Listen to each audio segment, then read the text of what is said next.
Hello everyone, welcome to SharePoint Power Hour. It's good to see you all today. What is SharePoint Power Hour? It is a show that we do live here weekly on our little Google Hangout, and it is Wednesdays at 11 Central. And we pretty much just talk about things that you can do out of the box in SharePoint and Office 365 without having to write code or do anything central admin or PowerShell or anything super technical like that. There are a lot of different topics that Power Hour covers, like we could talk about workflows, just kind of obscure settings here and there in SharePoint, permissions, user adoption, talk about just different ways to architect sites, different web parts, just, we have a plethora of topics. So this is about our 50th or 53rd Power Hour. So I'm Laura Rogers. I'm a SharePoint MVP, and I have my team here at Rackspace Hosting. We're the Rackspace SharePoint at Rackspace consulting team, and we'll go around and introduce ourselves, and then Tavis will be the one doing the presentation today. It's going to be on basically working with SharePoint data in Excel and how to get it to refresh, I believe. So I'm looking forward to that, and this is going to be one of the more technical sessions that we do, but Tavis's BI sessions tend to be really popular on here. So Joelle, then Stephen, then Tanya. I'm putting her on the spot because she's new to our team, so I'll have you briefly introduce yourself to Tanya, and then Tavis will introduce himself and get started with his demo. Oh, and Ryan just jumped in, so hey Ryan, guess what? You get to go first because you're the first person in order at the bottom of my screen. Lucky me. All right, there you go. All right. Hi everybody, I'm Ryan Keller. Just wanted to say hello and just let everybody know that I am the branding guy on the team. For those of you who tune in regularly, you may have seen me for the last couple of weeks. And let's see, been doing branding for SharePoint for a couple of years now, about 3.5 years or so, and been working with SharePoint since the year 2007 in the version 2013, so been at it for a little while. So I will turn it over to next in line, which I think is Tavis, at least on my screen. We'll let Tavis go last since he's the one doing the presentation. So we'll go Joelle, then Stephen, then Tanya, Tavis. All right. Hello, everyone. I am Joelle Farley. I am also on the Business Solutions team at Rackspace. I specialize in planning and design, governance, SharePoint, I can't talk today. My first day back from vacation, so I'm still kind of waking up. I focus on SharePoint training. I also do a lot with out-of-the-box solutions, so taking things like workflows, forms, manage metadata, search, and all that stuff, all the features that come along with that stuff as far as it can go. And I also love Excel services. Used it for years, so I'm excited to see what Tavis is going to show us today. Hello everybody, I'm Stephen Wilson. I'm the infrastructure specialist on our business user team. I do infrastructure, farm maintenance, and more troubleshooting when people are having trouble with their farm.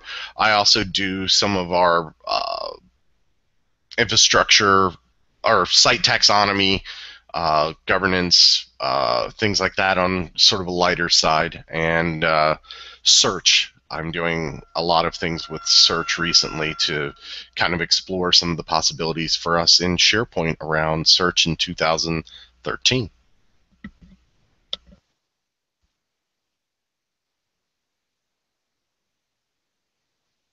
Okay, Tanya, just a real quick introduction of yourself. I know you've never used Google Hangouts before, so I'm not sure if your microphone and all that is functioning. And hopefully it will be. Can everybody hear me?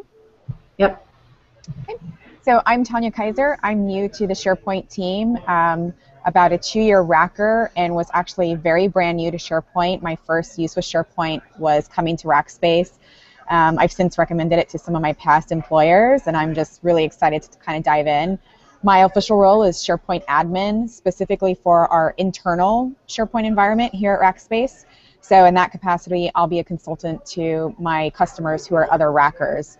Just doing kind of the same work that Laura and her team does, but advising rackers on how they're going to use it. All right. Thank you. Awesome. My turn. You guys hear me? Yep, go ahead. Okay, excellent. Yeah, my name is Tavis Lovell, and today we are going to be taking a look at Excel services and how to set it up so it'll refresh a variety of different ways. I actually have an entire introduction slide in my PowerPoint deck, so I might postpone giving all the details of myself until that time. So I think I'm going to go ahead and share my screen. So this will be the last time you'll probably see my face for the rest of the demo. So take it all in. And let's see if I can get the screen sharing going here.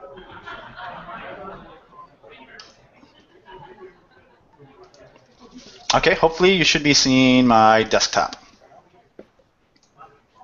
And I'm going to go ahead and open up PowerPoint here. I forgot to mention the Q&A. So the Q&A is going to be, there's a little app.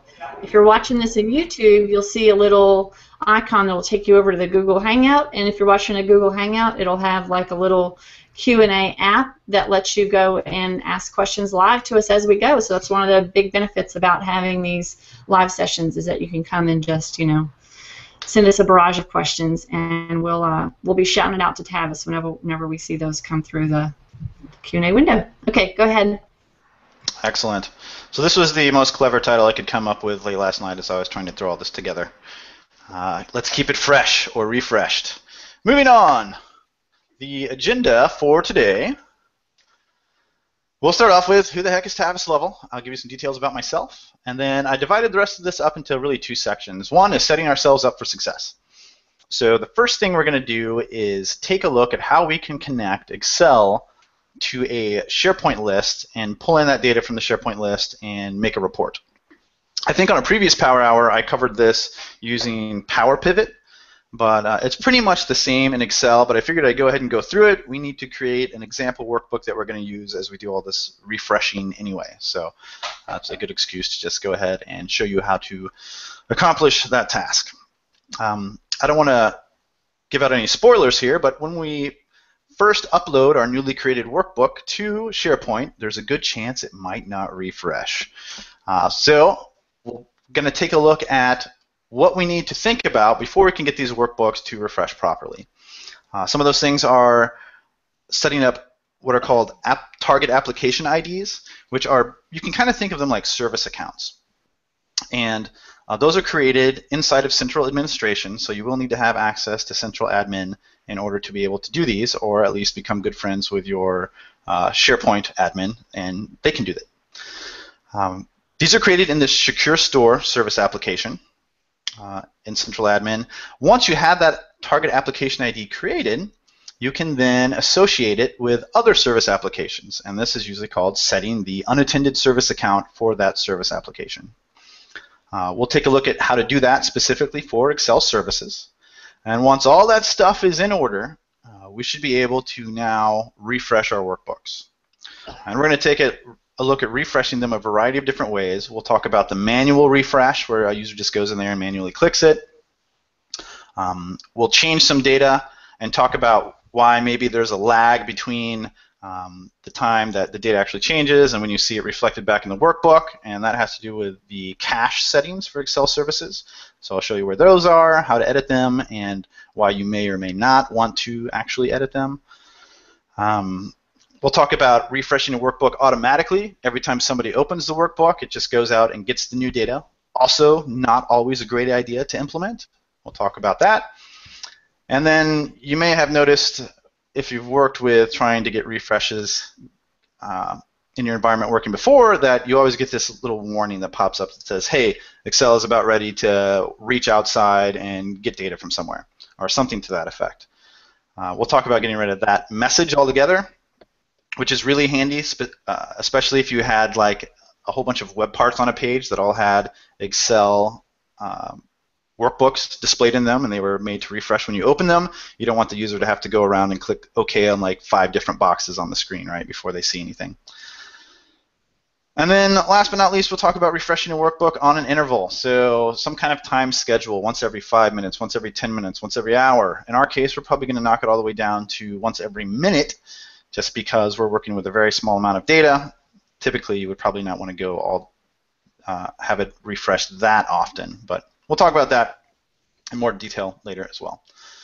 So that's kind of the high-level agenda for today. Hopefully that sounds interesting. For the quick who am I think I already mentioned my name is Tavis Lovell. I am a consultant on the business solutions team, and I really specialize in the BI components of SharePoint and SQL Server. I'm based out of Cincinnati. Technically, I lived in northern Kentucky, a mere 10-minute drive from beautiful downtown Cincinnati. And it says 9 years here. I just updated like kind of my template slides. Technically, I think I've only been consulting for like 8 years and 10 months, but I figured I'd just change it. So full disclosure there.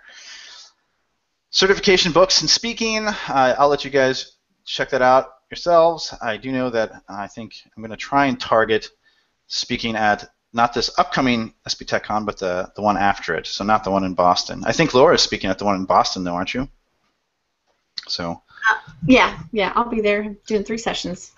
Right on. So come out and see Laura in Boston. I have a blog out at tavislovell.com. I write about a lot of BI-related type of stuff, problems I run into, and some tutorials and walkthroughs and stuff like that. You can actually, I've written quite a bit on the stuff we're going to cover out there. The stuff we're going to cover today, I've already written a whole bunch about on my blog, and I'll give you the links to that stuff after we finish the presentation. You can also follow me on Twitter at Tavis Lovell.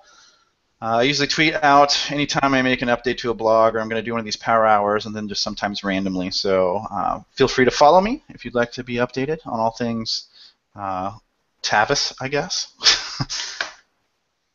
All right, so let's get down to it. Connecting a SharePoint. We already have a question. So I'm going to go ahead. I haven't even done anything yet.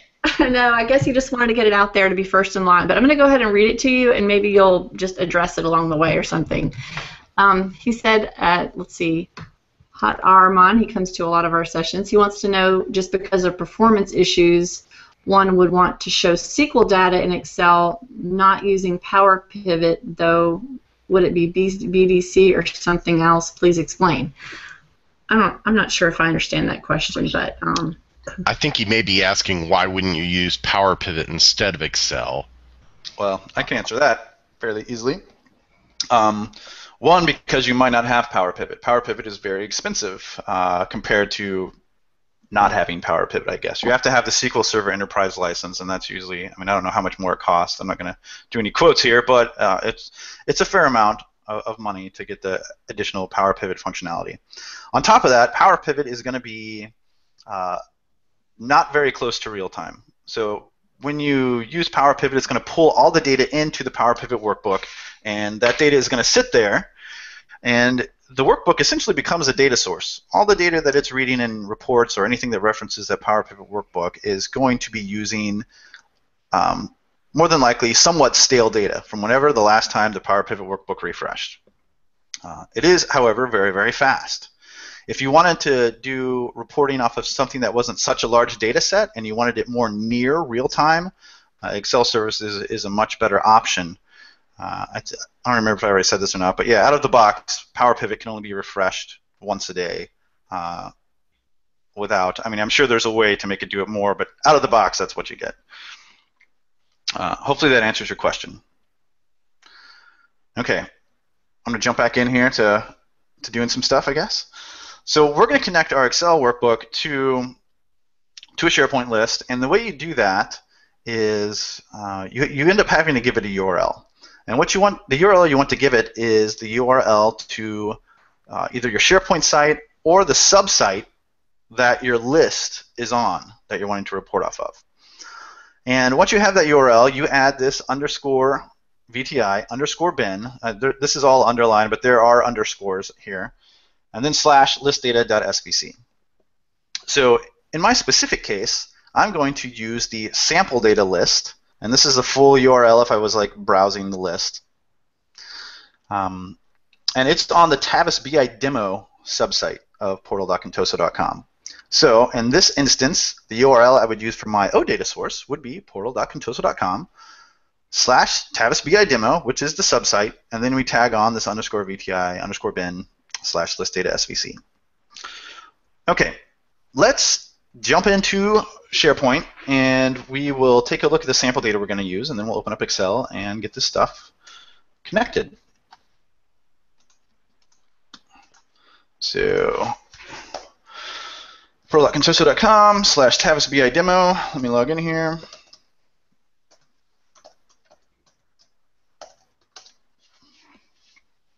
And if I cruise over to site contents, I am going to see a sample data list here. So we'll go ahead and click on that, and you can see that I have some sample data.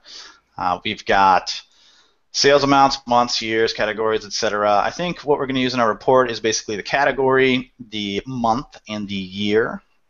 We'll pull in to make a quick little report. We don't want to make it too complicated because we really want to be able to easily see when data refreshes, right? So to create this connection in Excel, I'm going to go up here to the top, just grab this URL, again, only up to the subsite that this list is on. Now I'm going to copy it using Control-C, and then I'm going to go open up Excel.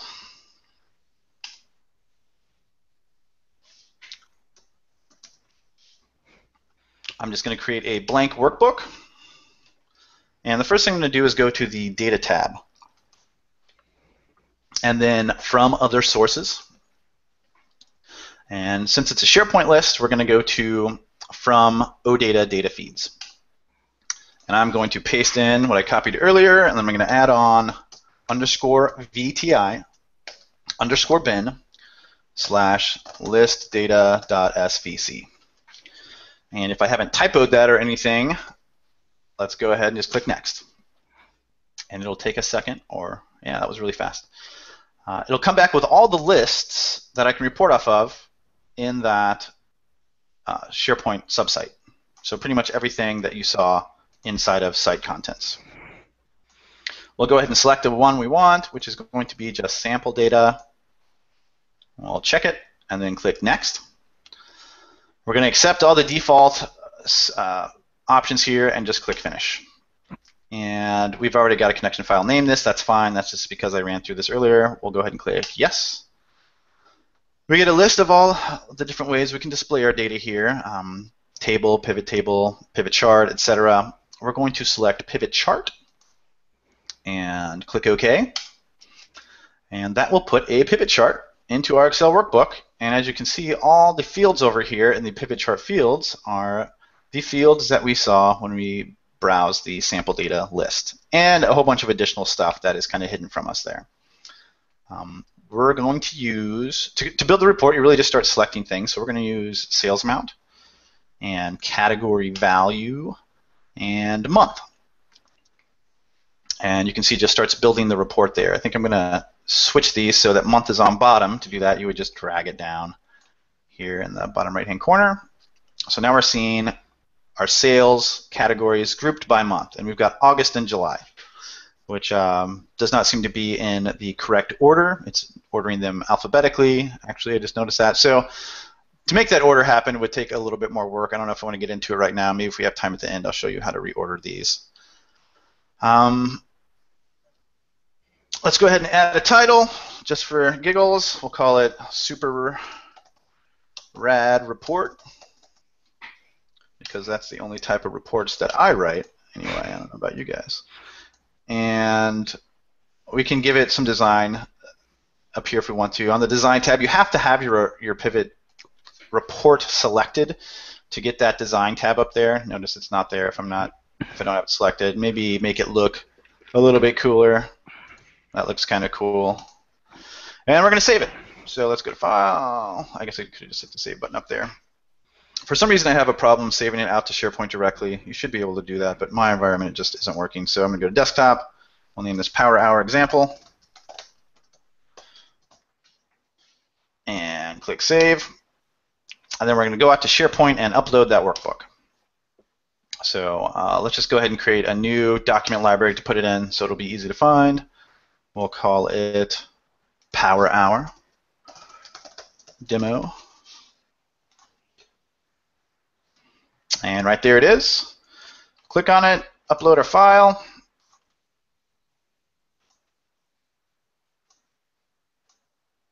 And click OK. Now, since we have Excel services configured in our environment, we can click on this Excel workbook. It's going to render in our browser, and we're going to see our data. And right there it is. If we wanted to refresh this manually, typically you would go up to Data and then refresh all connections. And it will give you this warning that I was talking about earlier. We'll talk about how to suppress this later. Be careful, the query is about to get data from a potentially unsafe source. We'll go ahead and say, yes, that's okay, we know. And then, ooh, look what we get, the dreaded external data refresh failed error.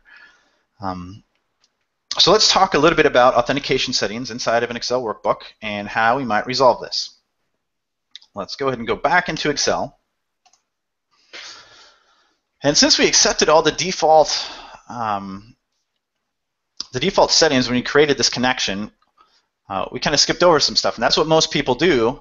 So that's what I did when we initially set this up. They don't realize they have to change stuff in there. So we're going to go to Connections up here, and we're going to see our connection available. It'll be the first one on top. We'll go to Properties and to Definition, and then over to Authentication Settings way over here. And we've got basically 3 options that are available to us. And since I believe 2013 they added this description box. I don't think this used to be here prior to 2013. So it was really confusing. But now they all give you pretty good descriptions of how these 3 options work. The first one, use the authenticated user's account, is usually going to require Kerberos in the environment because there's going to be more than one hop. I think that's all I'm going to say about that for this session. I think there's more in my blog post. I detail it. We could use a stored account, and what this is asking us is for an application ID. That's that target application ID I was talking about earlier that you can create in the SecureStore account in central administration. So we could create that, get the ID, and just paste it in here, and it will use that specific account in SecureStore. The third option, which is none, is to use the default unattended service account for Excel services. So whatever target application ID we've associated with the Excel services service application. Or use the connection string if you wanted to hard code your credentials in there. I think this is also the option to choose.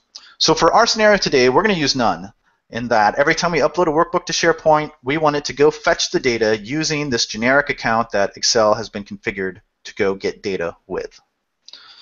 So I'm going to save it to none, or point it to none here, click OK again, click Close.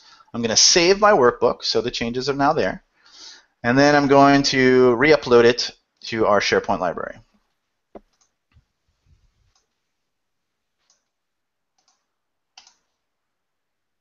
And we'll go ahead and try and view it again. It should come up. Let's go ahead and try and refresh it again. It's warning us, yes, that's okay. And we still get an error, but this time the error is different. It says the data connection uses none as the external data authentication method, and an unattended service account has not been configured. So we've got some missing configurations. To fix this problem, we're going to have to jump into central administration and configure all that stuff. So let's start with creating that target application ID that I was talking about that is basically like a service account that it's going to use to go get the data. I'm going to jump over to another machine here where I have central administration and open it up.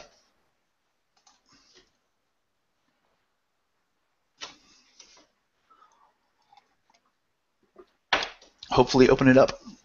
We'll see.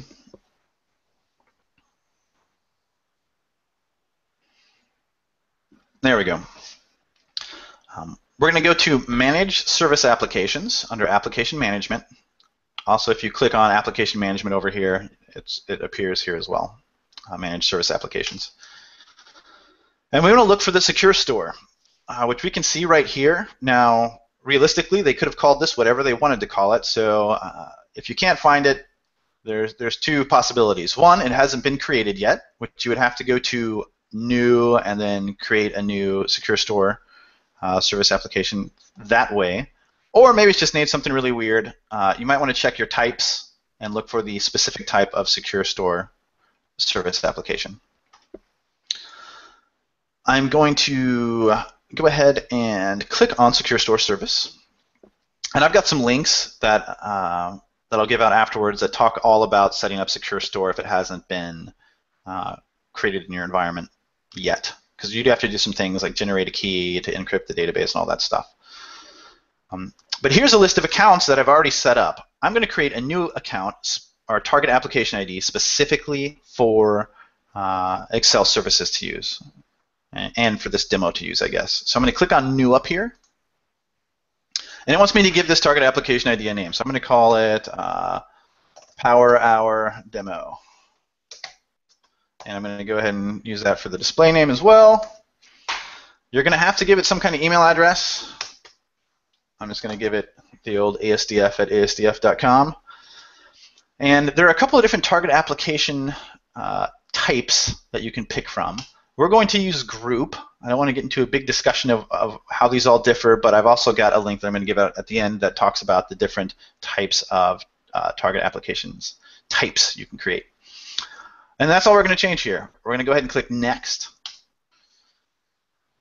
And this screen is basically saying when you go to authenticate, you're going to want to pass in a username and a password. It's not asking you to type in your username or password here. It's just saying that there is going to be a username and there is going to be a password. And we're masking the password there as well. So we're just going to leave this all alone. Click Next. Now on this screen, we've got two boxes. One is target application administrators, and these are the people that are going to be able to modify this target application ID, right? So I'm going to go ahead and put just administrator in there. The reality is they probably already have access to change this. So it also says anybody who has full control or all target application privileges can administer the SecureStore target application, so keep that in mind. Members, this one is important. So not everybody is automatically going to be able to use this target application ID. In order to be able to use it, you need to be included in the members section, either via an Active Directory group or your specific username called out here, or if you're going to be really loose about it, which I think we're going to do today, you could just say domain users. And refresh that, and it'll say anybody on the Contoso domain is going to be able to access it. Or if you wanted to be even more loose with the privileges, you could just say everyone. Now, obviously, I don't really recommend doing this. You should probably have some groups created in Active Directory, and anybody who needs to use this specific target application ID should be added to that group. Okay, but for our purposes, we're just going to let everybody have at it here. We'll go ahead and click OK, and here is our new target application ID that we just created. Now we've created it, but we haven't told it what account to use yet. So when it goes out and tries to get data, it doesn't know specifically what account it's trying to access it as. To set that, you want to check it here under Power Hour Demo, and then you want to go to Set under Credentials, not Permissions, Credentials. So we'll click on this. Here's a delayed reaction with the sound. Right on. If it were only always that easy. Here we're going to set the username and the password that we want it to use whenever this target application ID is used. You want to be very careful when you type this stuff in here because it is not going to check it or anything other than checking that the password has been typed in the same twice. I mean, you could have typed it in wrong twice, though. So here you want to be careful with your typing, which is a thing that is not very easy for me to do. You also probably wouldn't want to use the administrator account. I'm using it here because I'm in a demo environment. You probably want to have an account set up specifically for accessing external data, right? And you want it to have really only read permissions to all this stuff. Do as I say, not as I do. So, password. Hold on. Let me do this real slow. I'm going to redo that first one because I'm a horrible typer. Okay, I think we got it. Go ahead and click OK. And there is our totally configured target application ID. Now, if I wanted to, like I said earlier, you could grab this Power Hour Demo target application ID, go straight over to Excel, And we could drop it in those authentication settings that we were looking at earlier, right? Properties, definition, application settings. I could say use a stored account, and I could paste that right in there, and it's going to use that target application ID when it goes to try and refresh data. That's totally an okay way to do things. But we really want to get it so that all of Excel uses the same account. So we're going to continue on and take it one step further here. Back over in Central Administration, to associate this account, our target application ID, with Excel services, we'll want to go back out into Central Administration, back to Managed Service Applications, and look for the Excel Services service application, which again could be named anything. Just look for Excel Services Application, Web Service Application under type. We'll click on it. We'll go to Global Settings, and if we scroll all the way down here to the bottom, we're going to see where you can associate a target application ID to be the unattended service account. Now, we could have done this the easy way and actually came in here immediately and said create a new unattended service account, type in the username, password, hit OK, and it's going to go build that target application ID in SecureStore for us. But you'd probably still need to go back and adjust the people who are in that member section who are actually able to use it, right? So we just did things the hard way, and I feel like you do things the hard way, maybe you'll understand them a little bit better in the end. So all we got to do is slap that ID in here. We're going to click OK, and Excel Services is now configured to use that account every time it's going to try and refresh. So if we go back out to our SharePoint site with Excel, let's go ahead and cancel all this stuff and try and refresh again. We should hopefully have better luck. It warns us again. Do we want to really refresh? Yes. And we wait a second and see what happens.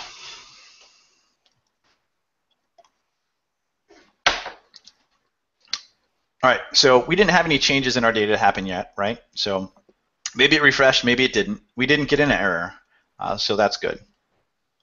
Let's add some new data to our SharePoint list and see if we can see it reflected here in our report. So I'm going to go basically here. There you go. We'll go back to our list, sample data, and we're just going to add a row. We don't really care what the client is because we're not reporting on client. We're going to add a category of consulting, and we're going to add it to the month of September with a sales amount of $2,000. We'll hit save, and if you go back and look at our report, we can see that there is no data for September, so it should be really obvious when this refreshes. I'll go ahead and hit data. I'll hit refresh all connections. It goes to the hourglass, and then it disappears, and hey, why don't we see our data for September?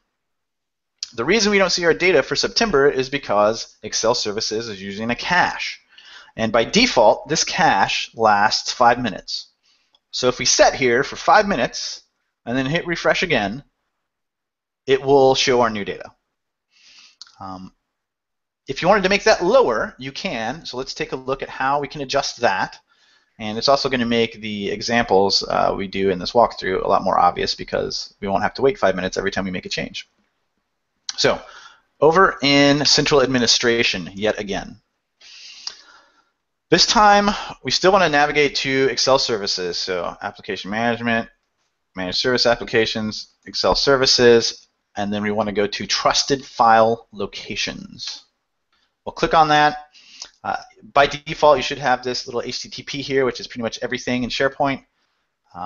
We're going to say, we're going to hover over that, click the little drop down and say Edit. And then we're going to scroll way down to the bottom. And we're going to see that there is an external data cache lifetime, and it is set in the number of seconds. So here's for manual refresh. It's set to 300 seconds, which equals out to about 5 minutes, I think. Correct me if my math is wrong. And it could also obviously be set really long, like 24 days if you wanted to, or 0, or -1, which would never refresh after the first query. We're going to set it to 0. Now, you may or may not want to do this, right? This is going to cause a lot more work for SharePoint because now every time somebody refreshes anything, it's going to actually have to go out, hit that data source, pull the data in, and display it on the workbook.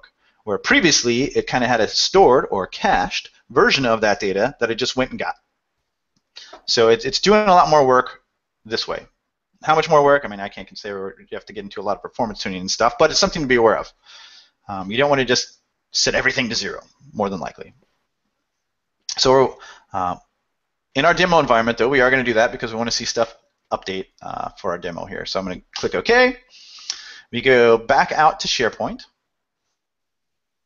And now, if I hit Data and refresh, I think actually after you adjust that cache setting, I found you do need to go back and like refresh,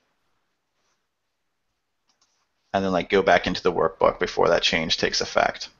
That sounds about typical, right? Yeah. So if we hit refresh here, there we go. September now has consulting in September. So that could have been 5 minutes, right? So let's make sure that we're actually getting, the freshest of the fresh. We'll say a new client. This time it'll be ad hoc, and we'll also add it to September. Sales amount of 2,000. So now we should see consulting and ad hoc under September. We'll hit refresh. And there it is, consulting and ad hoc under September. So we're good to go on manual refresh. Now, maybe I don't want to have to go in here and manually refresh this stuff every time. Also, you'll notice that if we go back, every time I open it up, it's going to revert back to whatever it was saved as.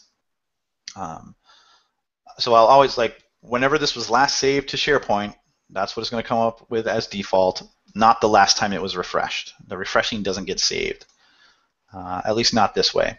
So we'll have to hit refresh again manually, and then it'll update those September values. Let's take a look at how we can make this just happen automatically as soon as the user opens up the workbook. Okay, so the way we do that is we would go into our Excel workbook again. We would want to go to Data and Connections again, edit our connection using Properties. And there is, right on this Usage tab here, there is a Refresh Data when opening the file. So again, this might be a good idea. It might be a horrible idea. If your Excel workbook takes, 3 or 4 minutes to refresh, you probably don't want it to refresh every single time somebody opens it up. Your users are going to go crazy because they're like, every time I open this thing up, everything locks up, and I don't get to see my data for 3 minutes, et cetera, et cetera. So this isn't always a good thing to use. But if you're dealing with a small amount of data, it is definitely an option. And in our case, we are. So we'll say refresh every time it's open, click OK, click Close. We'll save our workbook again. We will go back to SharePoint. We will go to our document library and re-upload it.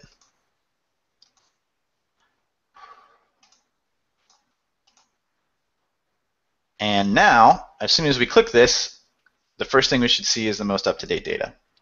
So we click on it. We still get the query and refresh warning. We're going to say yes. But now we have September values in our workbook. So that is nice. But maybe we don't want to have our users always click on that refresh warning that we were seeing. So how could we get rid of that? Well, again, this is something that is controlled in Central Administration.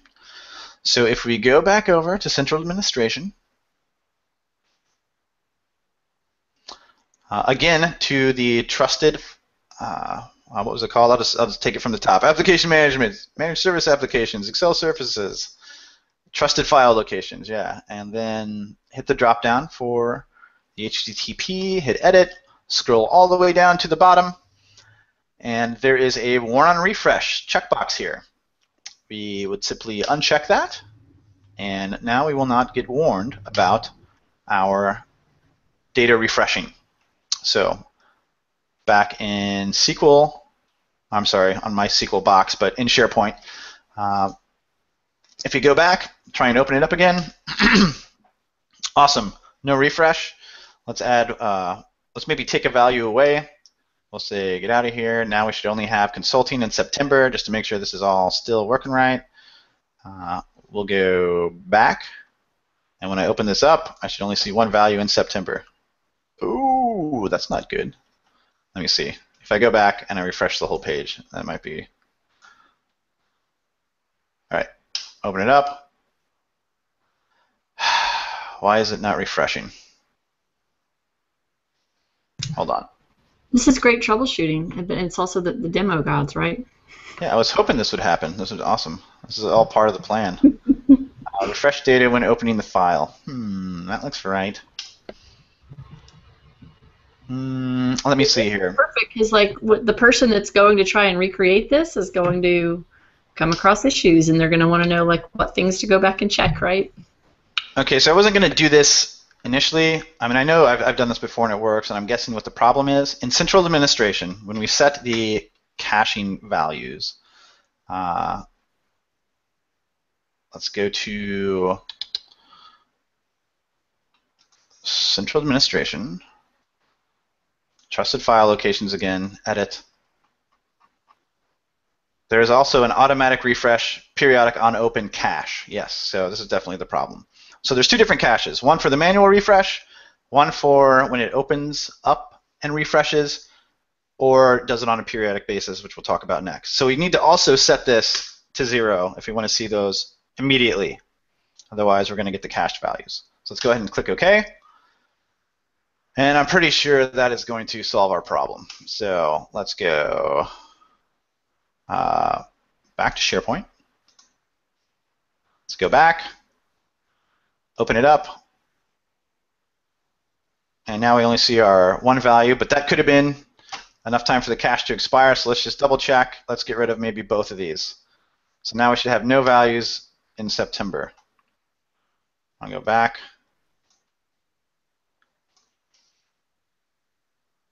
And actually, I think this is what our workbook was originally saved as, so if we really wanted to test it, we should probably add one back. We'll call it, let's make it education. We haven't done that yet. Okay. Education in September. Let's see it. Show me the money. All right, it's working. So yeah, watch out for your cache. All right, what is up next? It's 12:42. I still got some time here, and we still got a little bit to cover. What was I going to show next? The refresh workbook on an interval. So let's go ahead and go back into our Excel workbook. Again, this may or may not be a great idea to do, to have it refresh like on a really short interval. If the updates take a long time, you probably wouldn't want that to happen. If you would probably want to make the refresh not happen as often. Also, it's going to use up a lot of resources. To have it refresh every minute, it'll also do that inside of Excel as you have Excel open, so you'll see like Excel kind of lock up just about every minute as it goes out and gets data, which is really frustrating to work with. But anyways, if you want to set this refresh on a periodic basis, same thing, connection, edit the connection, we can go to properties, we can go to the usage tab, and there is also this refresh every X minutes. And I don't know what the upper limit on the minutes is here. And you can actually type 0 in here. I haven't actually tried that yet, but the lowest it'll scroll down to is 1. So I think we should probably stay with that. Now, do you need your data refreshed every minute? I would say most people don't need up to the minute data. I mean, it's not like we're trading stocks here, right? Or that would make a big difference. I think the default was like 6 minutes or something like that, or 5 minutes. I can't remember. But for our case, we're going to move it all the way down to 1 minute because we want to see this actually happen pretty fast in our demo today. So be careful setting it too low, though. We'll go ahead and click OK, click Close, save our workbook, and again, upload it to SharePoint.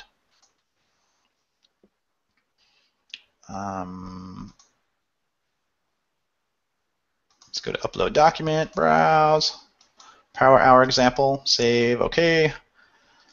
And let's open it up. So it not only refreshed as soon as as it opened, but it's also going to continue refreshing every minute. So let's go ahead and add something else to September. We have education. Let's go add a new item. We'll do consulting again. For September, the amount of $3,000 this time. And then we're going to kick back and we're going to wait a minute and see if this actually works. So, any questions about anything so far? I don't see any questions. What's the difference between the trusted locations that you set up there in Central Admin and the trusted locations that you see just inside of Excel? Is that similar at all? Is there in the service application? Yeah, no, just in Excel itself. Like there's a little, like in the settings, there's a trusted locations inside of the... Oh, that's probably going to be for those like ODC files. Oh, right. I'm not sure exactly where you're talking about, where that's at, but I mean, if I had to guess, that's probably what it's talking about. It's for those data connection files. Okay. So you can see we did nothing here. If you're paying close attention, we see that it actually, you would have seen it blink, and then consulting is now in for September as well. So this has a couple of different applications, right? If you wanted to have like kind of a near real-time dashboard, you could have this refresh, you know, once every couple of minutes or whatever, and it's going to show the newest data. It's not going to be real-time, but it's going to be near real-time, which is really what most people need. To get real-time to work is usually a lot of work for, depending on the technology you're using. I don't even know if it would work on Excel services. You might try setting it to 0. I don't know what that would do, and I'm not going to try it now because it'd probably crash my entire farm with my luck. So that was the bulk of really what I had planned on talking about, but since we do have extra time, let's go ahead and take a look at using this. There's a question. Is it possible to do this with SharePoint Online? Great question. Great question. So I haven't used SharePoint Online in about a month, but I know that you're going to run into some problems. So you can get all the stuff that we just talked about working, with the exception of being able to suppress that warning message, which is really kind of a bummer, because if you wanted to create all these reports, right, and then you can kind of have these as like named reports inside of Excel, you can use that Excel web part to show just the report part and have a whole bunch of web parts on a page to create like a dashboard, which looks good. But it doesn't look good if they open it and they have to hit refresh on every single one of those web parts, right? Like, yes, it's okay to go refresh. And there's just no way to get rid of that I was able to find in Office 365 yet. And the main reason is that you can't get to those central administration settings in Office 365. There is no like trusted locations that you can access, and that's that. So that'll probably change in the future. I'm sure they're always making updates. Eventually, you'll be able to do that, because as I was looking it up, I remember there were a whole bunch of people like, you know, this is ridiculous that we can't get rid of this message. So I would look for it in the near future. Okay, let's say we wanted to. Let's maybe, before we talk about web parts, let's talk about like a scheduled refresh that was going to happen at a specific point in a day. Now, to get this to work, you would have to have Power Pivot.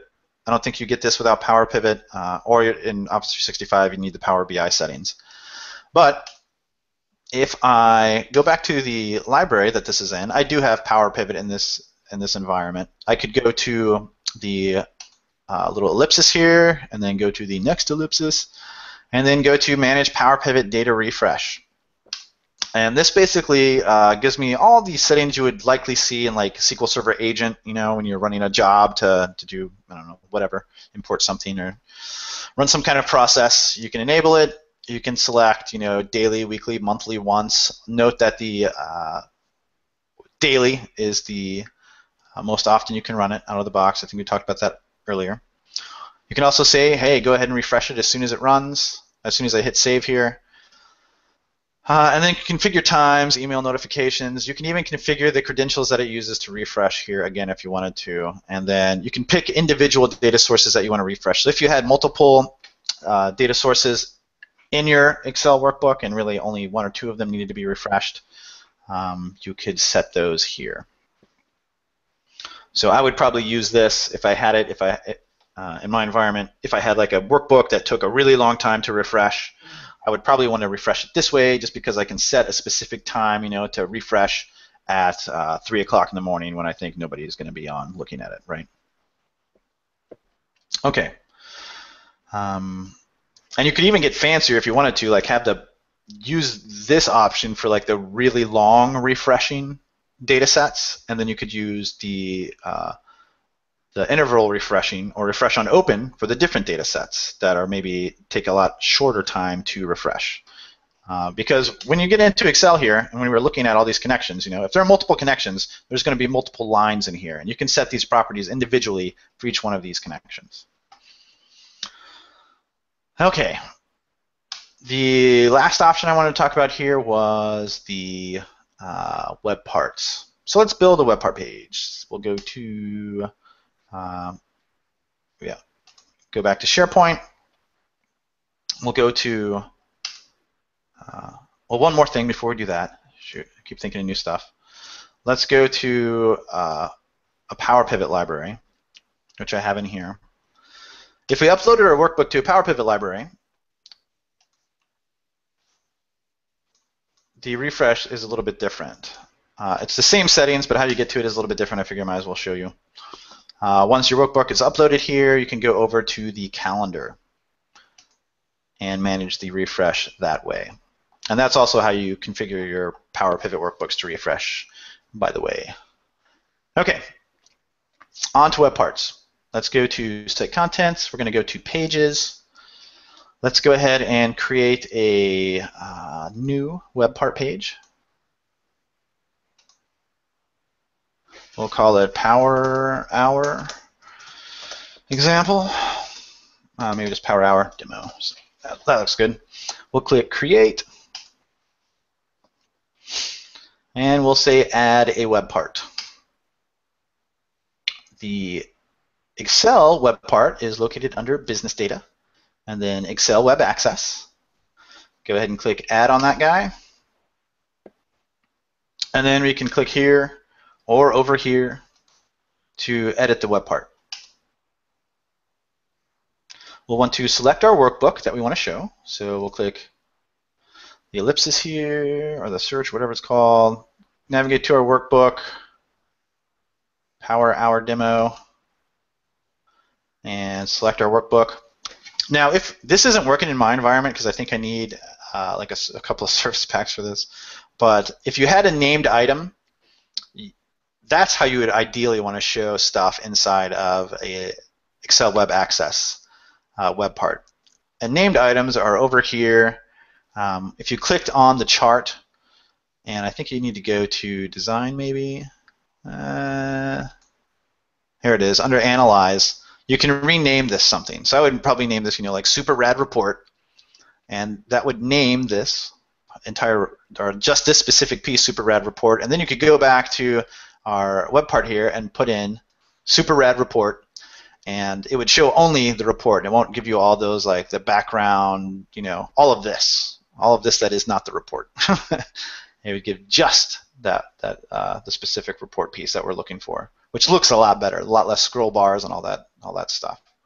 But it's not working in my environment right now, so I'm not going to try it. It would basically crash the browser. I was trying it earlier, and it wasn't working. So let's go back. There's a couple of things you want to. Also, you can't browse for that. Like, it doesn't work. You have to type it in. So don't be fooled if you don't get anything there. You're going to have to type it in. I saw that same thing also in Office 365. So that is not uncommon. But there are two things you might be concerned about here for refreshing. We've got the refresh selected connection, refresh all connections checkbox here. Now this is checked by default, so people are going to be able to go up to the toolbar if you have the toolbar shown, which is right here, and manually refresh it if they want to. If you uncheck this, even if the toolbar is full, you're not going to have that option. If the toolbar was hidden, none, but this was selected, the user would still have the option to refresh. If they simply right-clicked on the workbook, they'll get a menu that allows them to refresh. So there's a couple of scenarios there to be aware of. Down at the bottom, there is also an option here, or is it periodic refresh if enabled in workbook. So again, if you set that time to refresh to be a couple of minutes or whatever, you want to make sure this is checked. Or if you wanted to not have it work in the web part, you would want to uncheck it, whatever you want. It's checked by default. And I think that is about it. So I hit apply here. It would look a lot better if we, if I could show just that one specific piece of the report, but it is what it is. Now when we add or remove data, we should be able to see those reflections in our web part as well. So I didn't really have to do much to make that happen. And we'll just prove that out by deleting something and waiting for it to happen. I think that's all I was going to say about Excel data refreshes. I do have a little bit more on a slide though, I guess. Other stuff you might want to know. I've covered creating Excel workbooks from SharePoint lists in a little bit more depth, I guess. If you wanted to go to my site, you can really just search for Excel, but these are the titles of the posts that cover these topics. Also, if you need help setting up the SecureStore or the Excel services, there are some Microsoft links here. They even have videos on these sites. I watched only about half of one, but it seemed pretty good. So that would probably be a good place to start if you don't have Excel services or SecureStore set up. And then last but not least, we talked about target application types earlier. I did want to give you a link if you wanted to do some further reading on those. Here's a link to check that stuff out. Unfortunately, you'll probably have to type all this out, which is a bummer. Maybe we can put these links in the meeting after the fact. But I think that's all I got. All right. So I guess, let's see. So I actually used the little yellow icon, the little app that lets you share links. And I shared the links from the other Power Hours that we did with all kinds of cool Excel services stuff.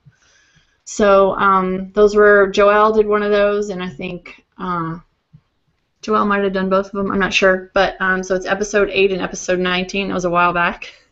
But so the refresh part, so how, let's see, I'm trying to translate like how the part that you just taught would relate to those. Those other ones are kind of different ways of displaying data from inside of a spreadsheet and inside of like an announcement or a presentation or something like that. And then yours is for doing types of things like that, how to set up the refresh part so that it's not just static. Does that sound right?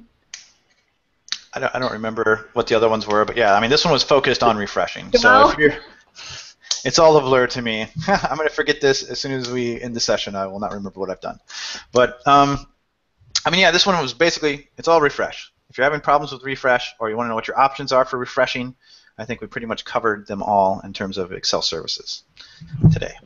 Cool. All right, sounds good. So next week we're going to be doing, I'll be going through web part settings. So just out of the box web parts and a lot of just those standard settings that you see there in the web part tool pane, and a lot of like just obscure ones that maybe you've never tried out. And we're going to go demo all those and what they do and kind of why you would use them. And we're looking forward to seeing you then. And thanks everybody. See you next week, same time. See you later. Bye.